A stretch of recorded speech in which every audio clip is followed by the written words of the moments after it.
रूसी राष्ट्रपति पुतिन का भारत दौरा शुरू। रूसी राष्ट्रपति व्लादिमीर पुतिन गुरुवार 4 दिसंबर को 2 दिन के राजकीय दौरे पर भारत पहुंचे हैं। यह उनका यूक्रेन युद्ध शुरू होने के बाद भारत का पहला दौरा है, जिस पर पूरी दुनिया की नजर है। पीएम नरेंद्र मोदी ने गर्मजोशी से उनका स्वागत किया और दोनों नेताओं ने द्विपक्षीय वार्ता की। इस दौरान 23वें भारत रूस वार्षिक शिखर सम्मेलन के तहत कई अहम समझौतों पर बात होने की उम्मीद है। बढ़ते हैं अगली न्यूज की ओर। 2 भारत रूस शिखर सम्मेलन में अहम रक्षा सौदों पर चर्चा। राष्ट्रपति पुतिन और पीएम मोदी के बीच शुक्रवार 5 दिसंबर को होने वाली औपचारिक बातचीत में रक्षा और ऊर्जा सहयोग मुख्य एजेंडा है। माना जा रहा है कि दोनों देशों के बीच S-400 मिसाइल सिस्टम के अलावा कई अन्य बड़े रक्षा सौदों पर हस्ताक्षर हो सकते हैं। यह दौरा दोनों देशों के बीच विशेष और विशेषाधिकार प्राप्त रणनीतिक साझेदारी को और मजबूत करेगा। बातचीत में क्षेत्रीय और वैश्विक मुद्दों पर भी विचारों का आदान प्रदान होने की संभावना है। बढ़ते हैं अगली न्यूज की ओर। 3 इंडिगो की उड़ानों में बड़े पैमाने पर देरी, DGCA की जांच। इंडिगो एयरलाइंस की 4 दिसंबर को 100 से अधिक उड़ानें रद्द हुई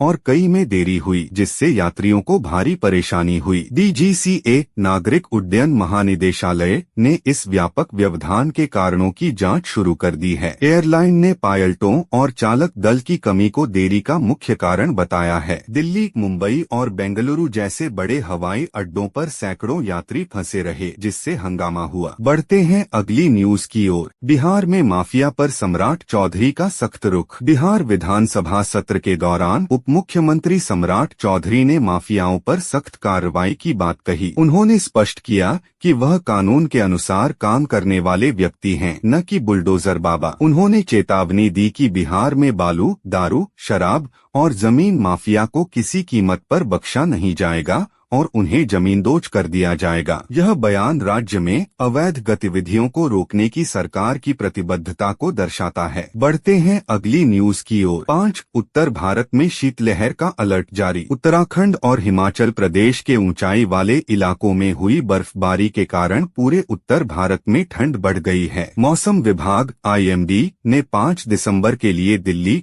उत्तर प्रदेश, पंजाब और हरियाणा सहित कई राज्यों में शीतलहर का येलो अलर्ट जारी किया है। राजस्थान के फतेहपुर शेखावाटी में न्यूनतम तापमान लगभग 3 डिग्री सेल्सियस दर्ज किया गया, जो सबसे ठंडे स्थानों में से एक है। कमजोर ला नीना की स्थिति के चलते इस साल उत्तरी भारत में कड़ाके की सर्दी पड़ने की आशंका है। बढ़ते हैं अगली न्यूज की ओर। 6 अमेरिका में H-1B वीजा के नियम हुए और सख्त। अमेरिका ने H-1B वीजा आवेदकों और उन पर आश्रित H-4 वीजा धारकों के लिए सत्यापन प्रक्रिया को और कड़ा कर दिया है। नए नियमों के तहत अब सभी आवेदकों को अपनी सोशल मीडिया प्रोफाइल का ब्यौरा भी देना होगा। ये नए आदेश 15 दिसंबर से लागू होंगे, जिससे भारतीय IT पेशेवरों पर सीधा असर पड़ेगा, जो इस वीजा के सबसे बड़े लाभार्थी हैं। इसका उद्देश्य आव्रजन प्रक्रिया में पारदर्शिता और सुरक्षा बढ़ाना है। बढ़ते हैं अगली न्यूज की ओर। 7 संसद ने मणिपुर में प्रदूषण नियंत्रण कानून बढ़ाया। राज्यसभा ने ध्वनि मत से एक प्रस्ताव पारित किया, जिसके तहत जल प्रदूषण निवारण और नियंत्रण संशोधन अधिनियम 2024 को मणिपुर तक बढ़ाया गया है। मणिपुर में फरवरी से राष्ट्रपति शासन लागू है। इस कदम से राज्य में प्रदूषण नियंत्रण के प्रयासों को मजबूती मिलेगी